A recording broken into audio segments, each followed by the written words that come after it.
that try men's souls. The government is corrupt. The political system is dysfunctional. Both political parties have not only failed us, they have betrayed us. We cannot trust them with our futures. We, the people, must take back control ourselves. Welcome to the revolution, and welcome to Revolution Television and Revolution Radio. Thank you for joining us here on AEA4USA.com. My name is Lawrence Hebron. And now for our revolutionary look at the news. Headline: Obama says it would be transformative if everyone voted. Well, back on October 30th, 2008, Democratic presidential candidate Barack Obama announced at the University of Missouri in Columbia that, quote, "We are 5 days away from fundamentally transforming America," end quote.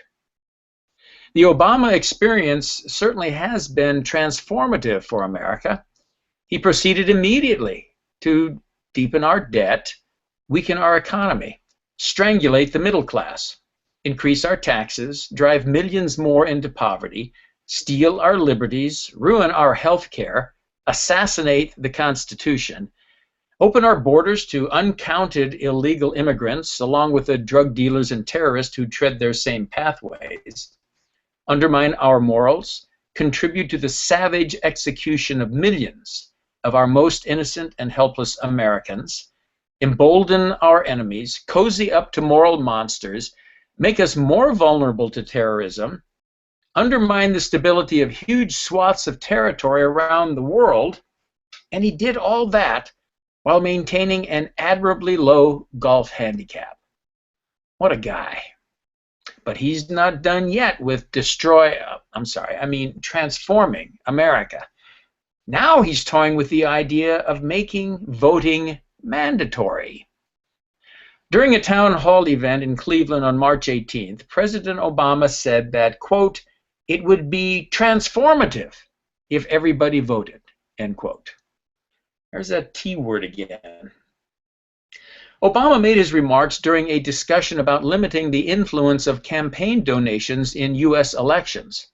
Now, first of all, notice how his response skirts that issue. His answer is basically an artful head fake that seems to have worked. Again, he said, quote, "That," meaning mandatory voting, "would counteract campaign money more than anything. If everybody voted, then it would completely change the political map in this country," end quote. Sorry, but that doesn't exactly ring true falling from the honeyed lips of one of the most prodigious fundraisers in U.S. history. You know, the very same one who couldn't be bothered to stay on the job and manage his mess in Benghazi because he had to go to Vegas to raise campaign funds. You know, the one who made a brief speech about Flight 17, shot down by Ukrainian separatists, resulting in the deaths of 298 people, before scurrying off to 2 fundraisers in New York. You know, the one who traveled all the way to Texas for a fundraiser, but couldn't be bothered to travel a few more miles to witness the mass influx of illegal aliens pouring across the Mexican border, while he said, quote, "I'm not interested in photo ops," end quote. Even though earlier that same week the press covered the Prez fist bumping with a guy in a gorilla suit, hanging out with a guy in a horse head, and drinking beer with the governor of Colorado. You know, the one who gallivanted about attending several Democratic fundraisers around the country instead of dealing with the scandal of veterans dying while waiting for treatment at his VA hospitals.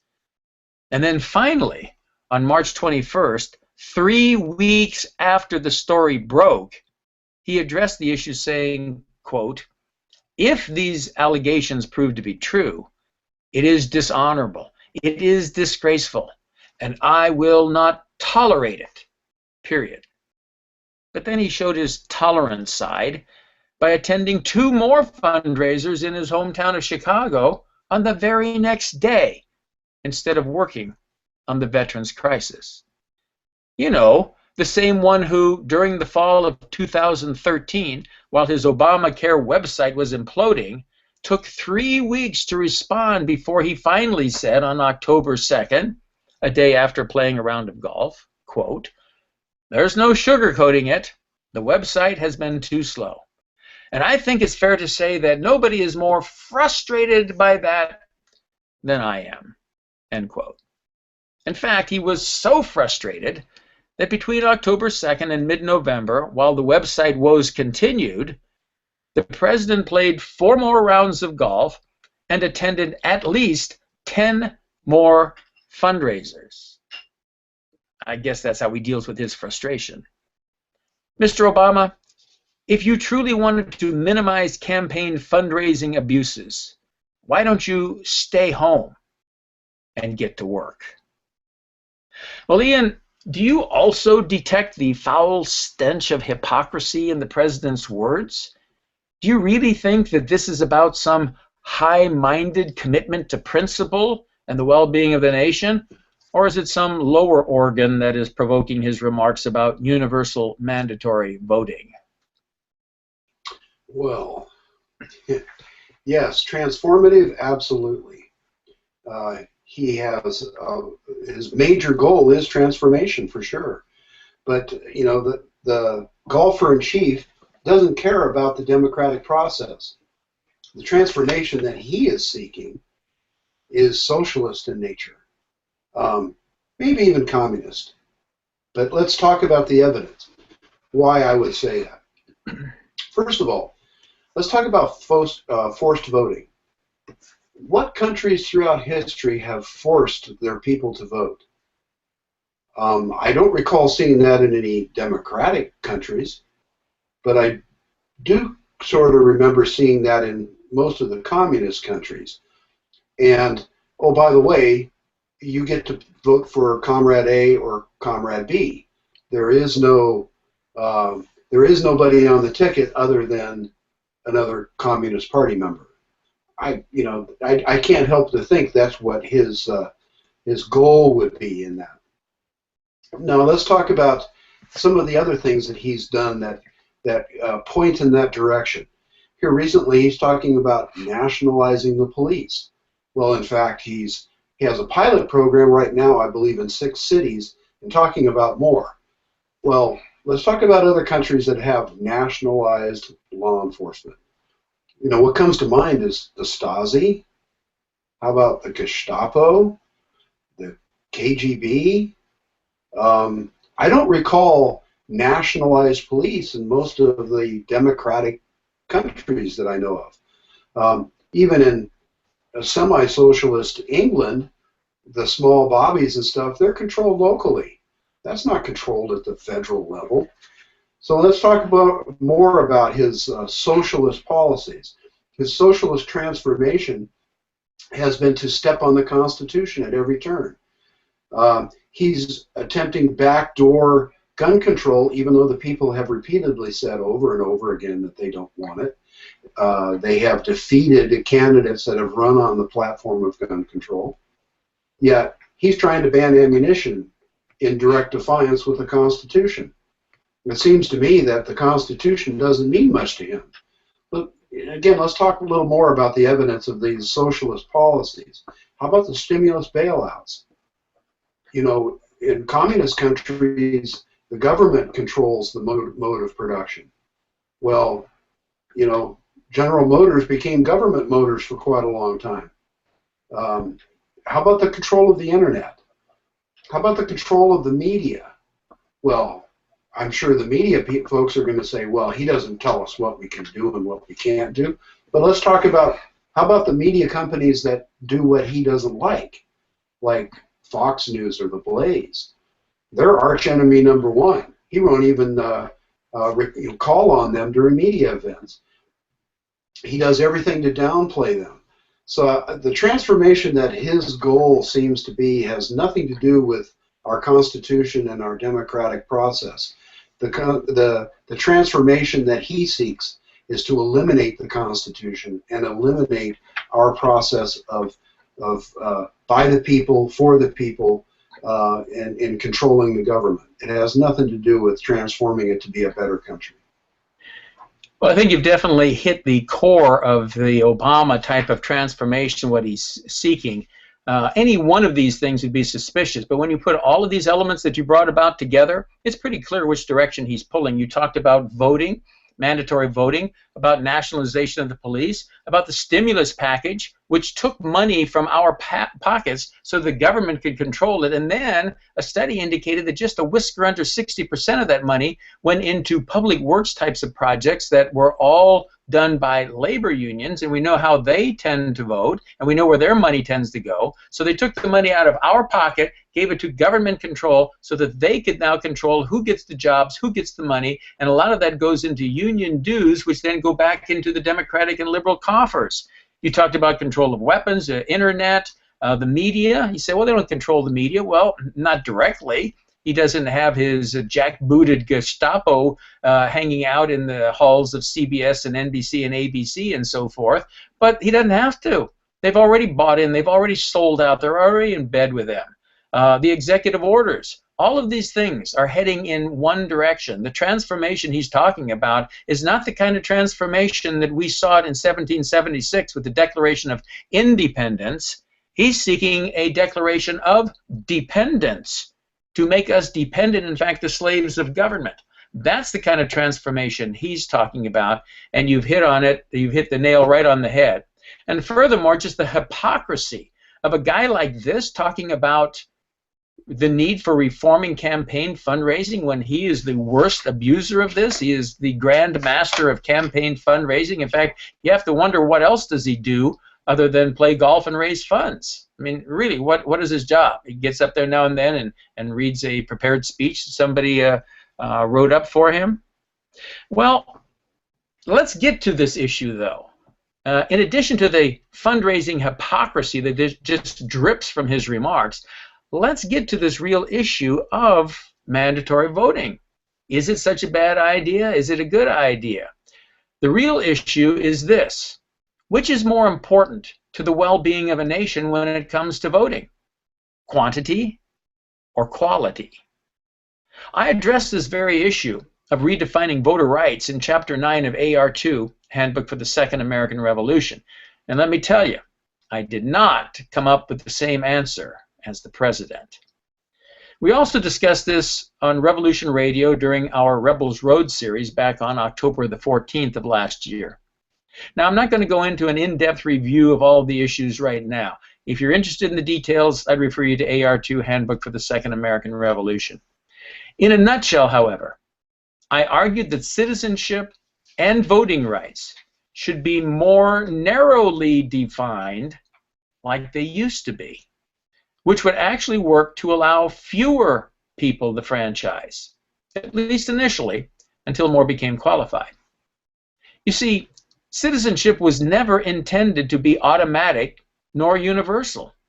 It was not awarded to someone simply because you could maintain a body temperature in the vicinity of 98.6 degrees. The citizen was expected to be a law-abiding, contributing member of the society. Now, qualifications for being a contributing member have varied throughout history, but I recommended a minimal list including the following. 1. At least a high school education or its equivalent, and that would be after fundamentally transforming our pathetic public school system. 2, financial self-sufficiency. Welfare recipients and those on long-term unemployment would lose citizenship and voting rights until their status changed. 3, completion of some form of national service, whether military or otherwise. 4, law-abiding. For example, those convicted of a felony ought to be disqualified from citizenship, at least for a specified period of time. 5, morality. Why? Because the founders and authors of the Constitution generally agreed that morality is an indispensable element of good citizenship.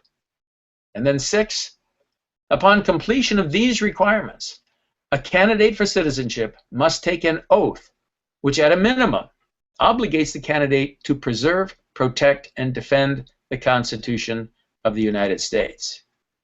Now, this in turn leads to another qualification, or perhaps I should say disqualification. Seventh, an oath, as defined by the founders and authors of the Constitution, was a promise to God. Since atheists don't believe in God, they cannot take the required oath and accordingly can neither become a citizen nor be allowed to vote. Well, that ought to stir the pot a little bit, give you something to think about. The point, however, is this, Mr. President. We don't need more voters. We need qualified voters. But given your complete lack of qualifications, I can see why you would believe the way you do. Misery loves company, and so does incompetence. Okay, Ian, first, what do you think of the president's idea to make voting mandatory? You already said that's characteristic of totalitarian societies, tyrannical societies. What about it? Does it have anything to be said for it? What do you think of this idea in general? Absolutely not. I think it's a stupid idea. And first of all, if they want people to participate in the election process and vote, maybe the political parties might ought to take a look at who they're putting up for people to vote for. You know, every election cycle we seem to have this choice between the lesser of the evils. How about a good choice for a change? I'd like to add to your list. I think anybody, a prerequisite for voting, first of all, you should be able to speak the language of our country, which is English. If you can't speak the language, how can you understand what's going on in the nation? Secondly, knowledge of our democratic process, basic civics, stuff that isn't taught in school anymore. It seems to me that's pretty important. So I agree with you. I want qualified voters. I don't want ignorant voters that have no clue of what they're voting for. I think that, secondly, I think that a candidate running for office should be criminally liable for things that they promise and then don't keep or do exactly the opposite. So if they say they're going to do something and are elected on that platform, and then when they turn around and do exactly the opposite, they should be criminally liable for that. Again, you know, take the oath. Secondly, or thirdly, again, my blood pressure is increasing here. Thirdly, the people that are out there voting, or that are voting on the principle of what the government is going to give them, have no business voting and canceling out the vote of people who do pay attention. You know, I love these segments that you see on the news occasionally where they stop some typically young college-age person on spring break out on the beach, and they ask them very basic questions about our country, our history, and things like who we fought against during the Second World War. And when they can't answer those basic questions about our history and our country, they have no business voting. All you do is subtract my vote from the process. And that really upsets me because I do take it seriously. I read dozens of newspapers and media sources every single day to follow what's going on. When my vote is erased by people that have no business in the voting booth at all, that just drives me nuts. So yeah, I think it's a terrible idea. And the hypocrisy, it stinks with hypocrisy. I think one of the things you mentioned there too, you said had a lot of good points. One of them I think is very interesting. You talked about the political parties giving us a good choice. Why would you have to mandate voting if the people felt like voting? Maybe one of the biggest reasons why they don't feel like voting, in fact I can tell you this is one of the reasons, is because both the Republicans and the Democrats are providing garbage as terms of a choice. Now, I grew up in a town called San Bernardino. If you've heard of San Bernardino at all in recent years, it's probably because it's a city that declared bankruptcy not too long ago. Now, I don't live there anymore, but I keep tabs on what's happening there. And I remember, I think it was a little over a year ago, they had an election for a new mayor. Now, you would think this would be one of the most important elections for the city of San Bernardino. You had an old guard member of the city council who was running against a new guard who's offering all kinds of new choices. You'd think if ever people showed up to vote, they would have showed up then. But the day after the election, the headline said 14.4% of eligible voters showed up to vote.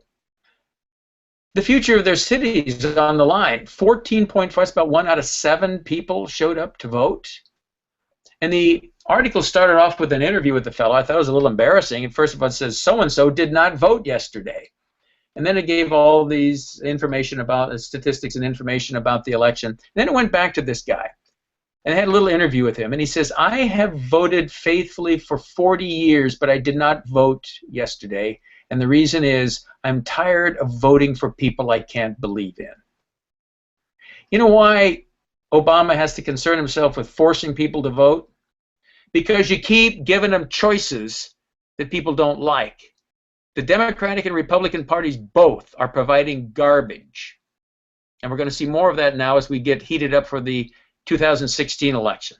Candidates are already positioning themselves, and what you're going to see are candidates that offer more of the same, which is exactly why we talk about AR2, the Second American Revolution. More of the same isn't going to cut it. More of the same is only going to give us more of the same. And that's what got us into this mess. We need to do things differently. That's what AR2 is all about. That's what the American Eagle Alliance is all about. You want to do things differently? Contact us. We'll tell you how to fight and win the Second American Revolution. But before we get into that, I want to go back here again to this business of citizenship and ask Ian a very pointed question. He's already talked about some elements of this, but I argued that we don't need more voters, we need qualified voters. And then I gave a list of qualifications for citizenship. What do you think of the idea of tightening up our definition? You already talked about this, adding a few more qualifications in there, and I agree entirely. In fact, I think they could be included in that whole business of education. You know, hopefully the education process in America will teach people how to speak the language of the nation and teach them enough about our history so they'll know what's going on so they can make informed, intelligent decisions. But I agree entirely with what you said there. But what do you think generally about tightening up the definition of citizen, which would mean we'd have a lot fewer of them, especially a lot fewer of the freeloading type? So a lot of people out there are going to think this sounds downright un-American. That's because you don't know your history. If you knew your history, you'd know that this kind of universal citizenship was not characteristic of our nation at its origins. But in general, Ian, what do you think about this idea of tightening up the definition and disqualifying probably tens of millions of people? I tend to agree with it. I agree that, first of all, if you're inclined to criminal activity and you have a record of copious felonies, you should not be allowed to vote. Well, in fact, they're not allowed to vote.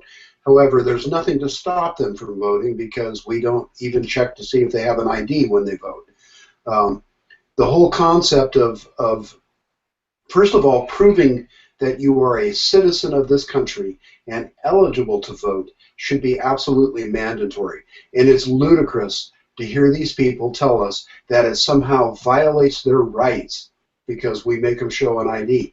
I can't rent a car without an ID. I can't climb on an airplane without an ID. I can't get a hotel room without an ID. I can't even go to the store and buy something half the time with my credit card without showing an ID. It is not an imposition for them to show an ID to vote. I tend to agree, especially with the disqualifiers. If you are a